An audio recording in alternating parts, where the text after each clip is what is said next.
àwọn ẹbí ará àti ọ̀rẹ́ ọkùnrin oníṣòwò kan tó tún jẹ́ ọ̀gá ní iléeṣẹ́ Nigerian Brewery ẹ̀ka tìlú Ìbàdàn nípínlẹ̀ Ọ̀yọ́ níbi tí wọ́n ti ń ṣe oríṣiríṣi ọtí mímu jáde. ìyẹn ọ̀gbẹ́ni Fatai Olúkáyọ̀dé Lawal wọ́n mà ti ń pariwo fún ìdájọ́ òdodo pẹ̀lú báwọn tí gbàgbọ́ wà pé agbanipa ni wọ́n bí wọ́n ṣe lọ dá bàbá náà lọ́nà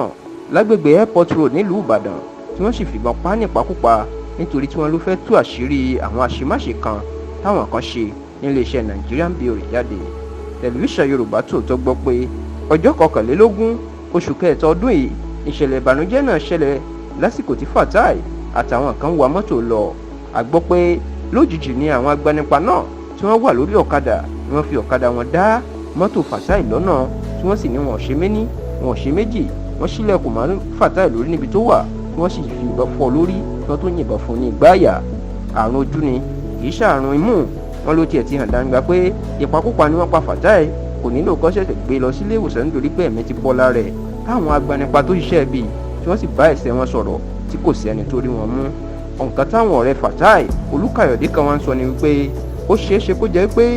ikú Fatai àti inú ilé ló ti wá o. Wọ́n ní Fatai tó ti ń ṣiṣẹ́ nílé iṣẹ́ Nigerian Brewery láti 20 ọdún sẹ́yìn tó sì ti fẹ́ fẹ̀yìntì lọ́dún yìí. Wọ́n ló fẹ́ jábọ̀ àwọn iṣẹ́ kan ìyẹn àwọn àbọ̀ iṣẹ́ tó ti ń ṣe èyí tí yóò mú ìwádìí kan dání tó ṣeé ṣe kó tú àṣírí àwọn owó kan táwọn kan ṣe báṣubàṣu àtàwọn àṣemáṣe kan. Wọ́n ló ṣeé ṣe kó jẹ́ pé àwọn tí wọ́n ti mọ̀ pé igbá ọ̀rọ̀ náà máa ṣí mọ́ àwọn lórí àti wípé àṣírí àwọn máa tú ló wà lẹ́yìn ìṣẹ̀lẹ̀ yìí tó sì jẹ́ wípé àwọn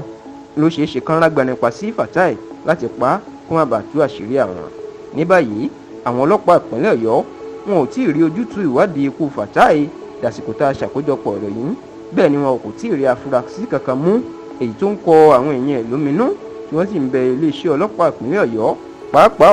ọ̀gá àgbà ọlọ́pàá lórílẹ̀‐èdè ọ̀gbẹ́ni Baba Alkali Usman pé kí wọ́n jọ̀wọ́ kí ẹ má ṣe jẹ́ kí ọ̀rọ̀ ikú